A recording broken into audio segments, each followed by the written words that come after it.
Hello, EnteiTainment here. My name is Daniel, welcoming you to the Week 1 match of Season 7 of the CSML with the Syracuse Sylveons and myself taking on the Beijing Beheeyem, coached by the Gaming Club. Obviously, as you can see by your screen, this is perhaps unfortunately post-recorded, and I do apologize about that.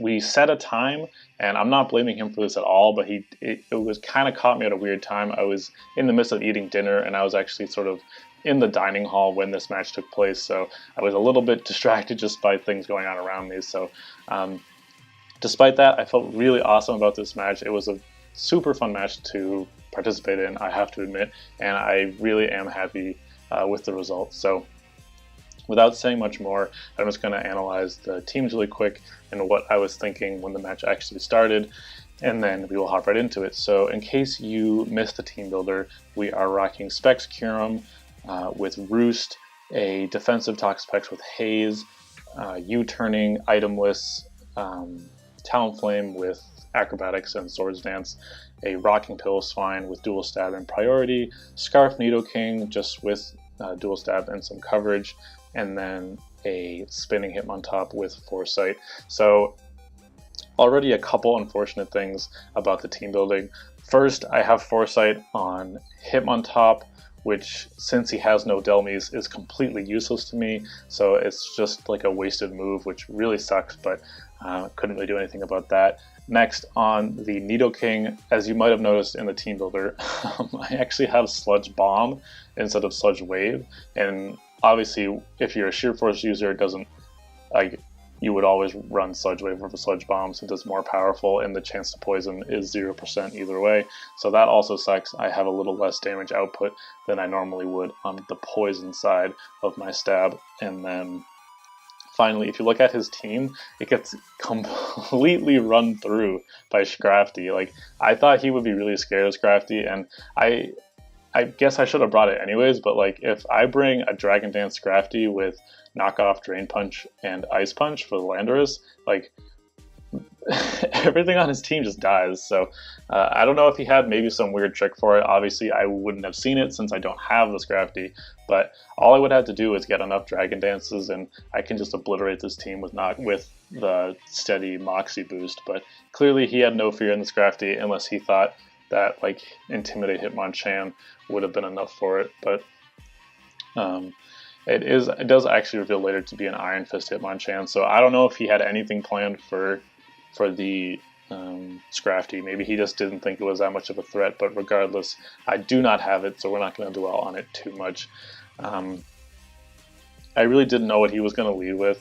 I thought maybe he would try to bring out the Crustle and just set up his rocks early, so we will see that I do lead off with the Nidoking just to try to scare this thing. I know I'll do a lot of damage to this, and he doesn't know my item yet, obviously, so he might be kind of nervous switching in his Landorus. His Landorus will be naturally faster than me, but if I, like, he should know I get Ice Beam and all kinds of coverage that can hit the rest of his team too. So I just decided to lead with this. It felt like a nice lead. I would be able to outspeed anything that's not Scarfed, so I could hit it pretty hard no matter what it was. And yeah, I don't have rocks on this, I just have 4 offensive moves, but we do see myself go for the Earth Power, which does over half to Bob the Crustle, and I do actually switch out right into Hitmontop because I do want to get rid of these hazards immediately as he himself goes into Landorus, probably just predicting a Earth Power. He here reveals the Rock Polish, which was something I considered while I was team building, and I knew that Toxapex can take 1 Earthquake, but unfortunately he cannot take 2.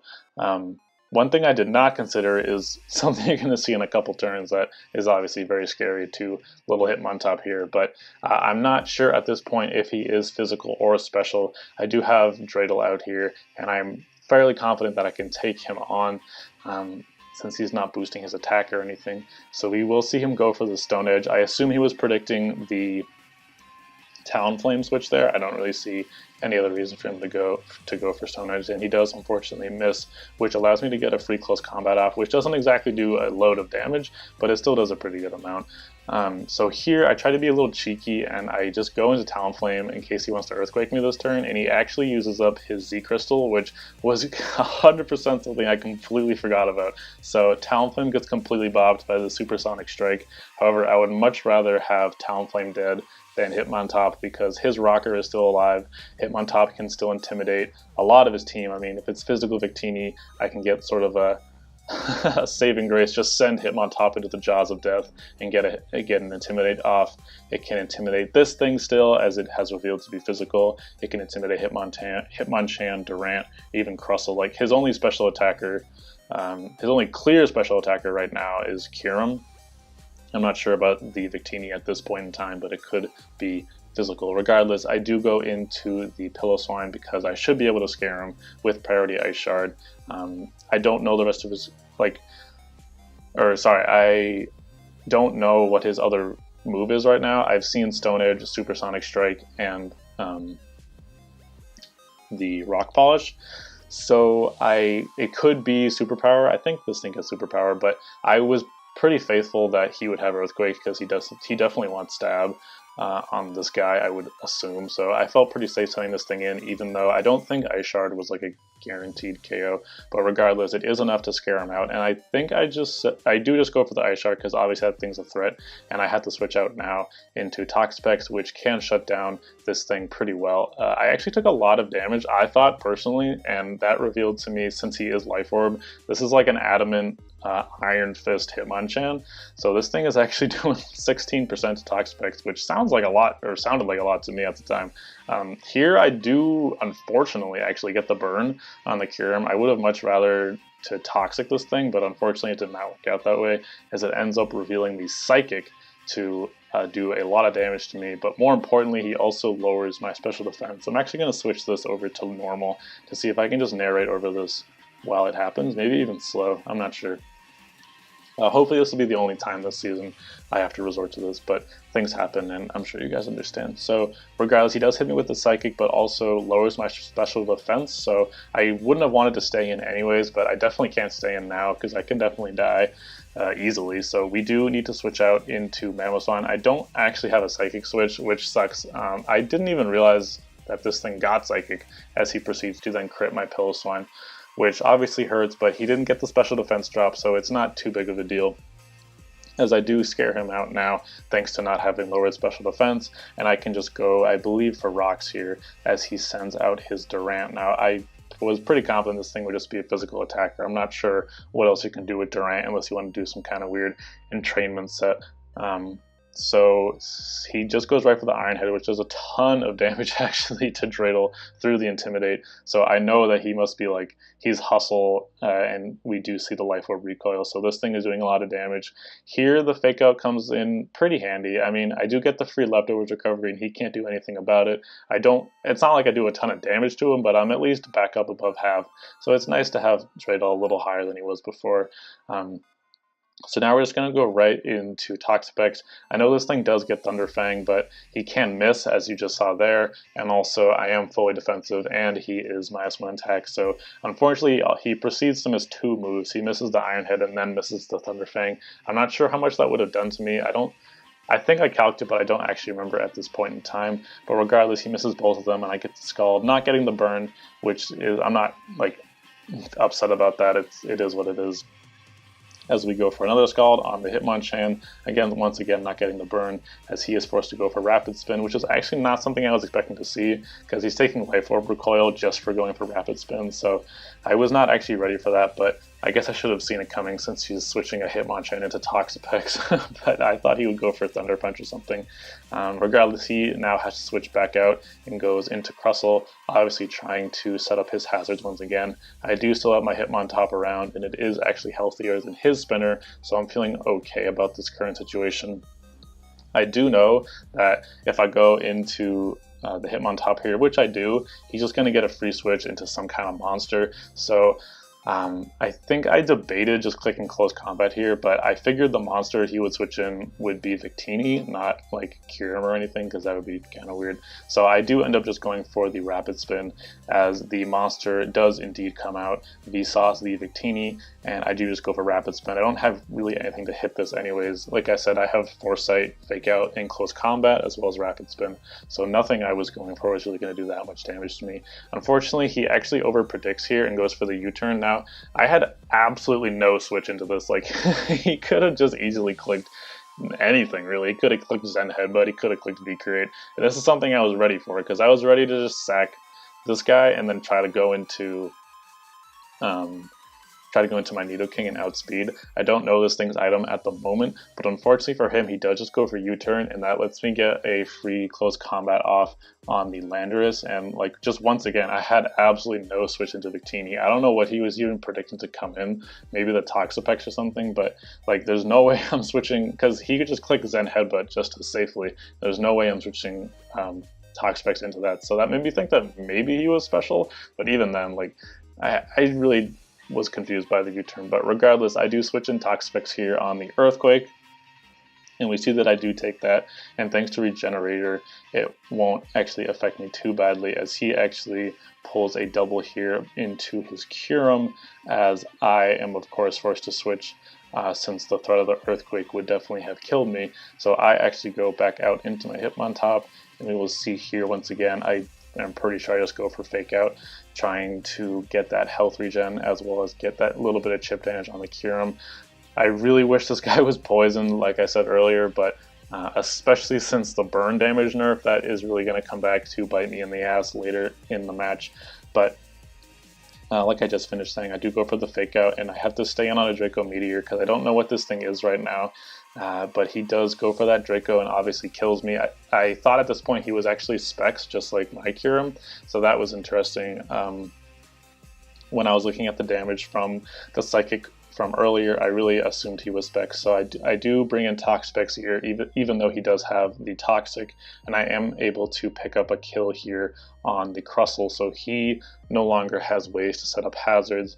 I still have mine, and I'm not sure if I'll get a safe chance to actually do so, but even though I lost my spinner, he at least no longer can set up hazards. So I knew from earlier that I could actually take the Psychic, so I think I just go for the Recover here. He does lower my special defense, but it didn't actually matter because I would have had to switch out next turn anyways. I just especially need to switch out now, I guess. Like, there's no chance of him low rolling me and not killing me, so I do need to switch out. I think I'm forced into my Pillow-Swine, as we saw him take something.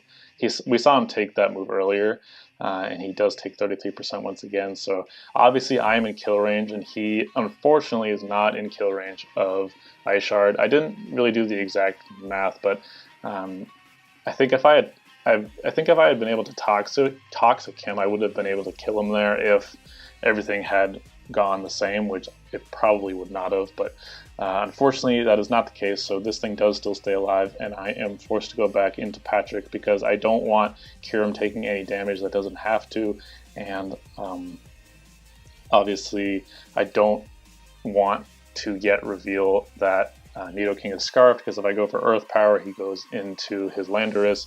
If I go for Sludge Wave, he goes into his Durant the next turn. Like, it's just not a good idea for me yet to reveal that I am Scarfed, because he'll know right away, since Kyurem is supposed to naturally outspeed Nidoking. So that's the justification of my play there. But here, we're sort of nearing the end of the match here. I only have 3 Pokemon left, and he has 4. As he sends out his Landorus and kills me. I, again, cannot afford to take damage on my Kyurem yet. It will come out now, I think, and obviously just click a powerful move. He doesn't really have a switch, but he does get the damage he needs, and this puts me in range of like a non-banded or a non-specs Victini, which is not great. That's why I was conserving his health this whole time, but I didn't really have a choice here, because if I had sent out Nidoking, again, I would have had to click like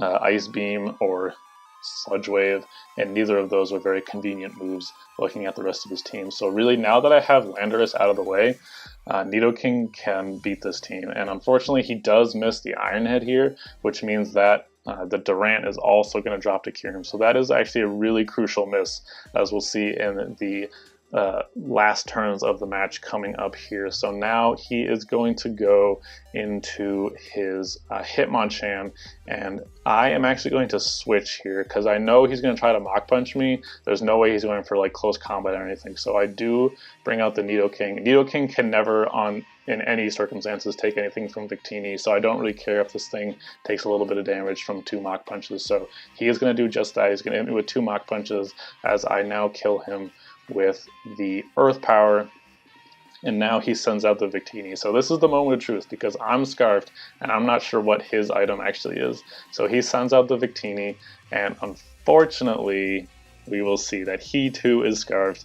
I don't think he even has a chance to miss Recreate just because of his ability. I'm not positive on that. It might be really, really low percentage. So he does end up killing me with Scarf Victini, and now Kyurem is not faster and also cannot take one of those, so he will also drop to the Victini. However, I could have won this game, and I don't know if anyone noticed in the final turns. I tried not to allude to it, but something that I forgot about at the time, and we'll watch it here again. We'll see if you guys can pick up on it. I didn't realize this until the end of the game while I was like analyzing the match. So I'm sure I could have played earlier turns of this game differently, but really the final turns are what truly stood out to me. So in this case right here, there are obviously a lot of options. I know he's not Life Orb, so he could be Expert Belt, he could be any number of things, but if he's Scarfed and I stay in, I lose 100%. Because as we just saw, I do not take one, I also don't outspeed. And similarly, Kyurem does not take one and also does not outspeed. So if he's Scarfed, I lose 100%. If he's Expert Belt and I just stay in Earth Power, obviously I win.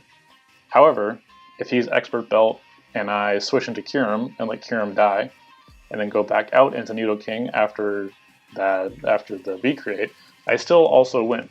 So that applies to any item that is not Choice Scarf. So I don't know if I really phrased that correctly, but basically there's gonna be two two sort of categories, and it's just gonna be Scarfed and not Scarfed. So if he is Scarfed and I stay in, I lose. But if he is Scarfed and I switch, I actually win here. And if he is Scarfed and I switch, I still win. Because he will not be fast enough when I come back in. Obviously, I'll lose the differential. Kyurem will die when he wouldn't necessarily have had to if he's not Scarfed.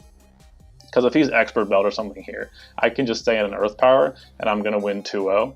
But I don't know what his item is, and that's the important part. So I could have won this game. Because if I switch here, he is going to actually lose he's going to lose speed from V-Create. You'll see right there, he's at -1 speed right now, which means if Nidoking had come back out, I actually would have been faster, and he no longer has a switch. This is his last Pokemon. So I actually would have won this game if I had seen that.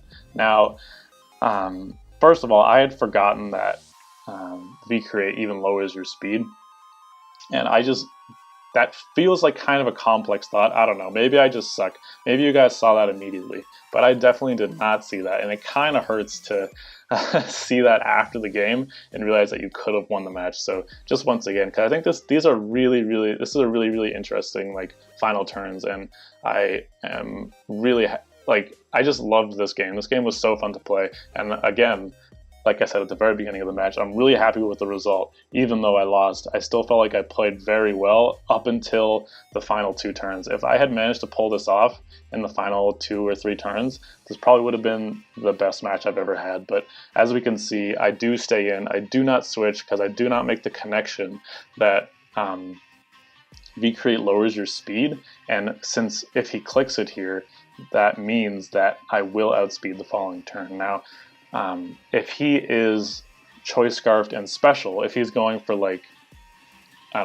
if he's going for any move but V-Create, I'm going to lose anyways, regardless of if I switch or not. So my my best plan to win is actually switching here, which was not something that occurred to me at the time, and feels like something that it just it seemed like a weird sort of complicated turn and a complicated thought process that I was not capable of making, unfortunately. But let me know in the comment section if you think I should have played any other of those turns differently, or if you think that, or I guess if you saw that play immediately and I'm just an idiot, you can let me know that as well. But once again, I'm just, maybe I'm the only one who's fascinated by these final turns, but like my only way to win here, if he's choiced scarfed, is by switching out on a V-create. If he clicks any other move, I lose if he's scarfed.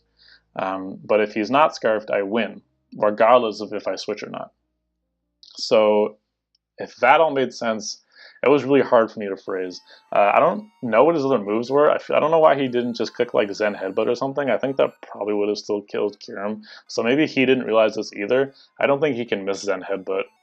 Maybe it's like 99% accurate or something. But my only way to win if he's scarfed is if he scarfs himself into V-create and becomes slower as I switch into Kyurem here and let it take the hit. So just a really fascinating final 3 turns. To me personally, maybe I'm just I'm just an idiot, but I thought it was a really cool last turns to a really fun week 1 match. So I'm super happy with how I played this match, obviously until the very end. I thought I set it up as perfectly as I could have. I managed to take out the Landorus and could have won with Nidoking if I had just been able to notice that that V-create lowers your speed. Obviously, the only reason this was even able to happen is because the Durant missed the Iron Head. So really what should have happened is as soon as Durant missed that Iron Head, I should have won the game. But unfortunately, you know, shoulda, coulda, woulda, didn't happen, and I did not win. The Gaming Club got a very deserved victory, a narrow 1-0 in his favor, so definitely happy to see him pull through on that. This is his first CSML match, I believe, and he comes away with a win against the veterans, so definitely very good for him, very well played. I am excited to play against you later in the season to see what happens, but regardless, that is the episode. I hope you enjoyed. Again, sorry about the post narration, it hopefully will not happen again, but I hope you were able to learn something anyways. And yeah, like I said, thank you for watching, and I hope you have an excellent rest of your day. This has been Daniel, and EnteiTainment.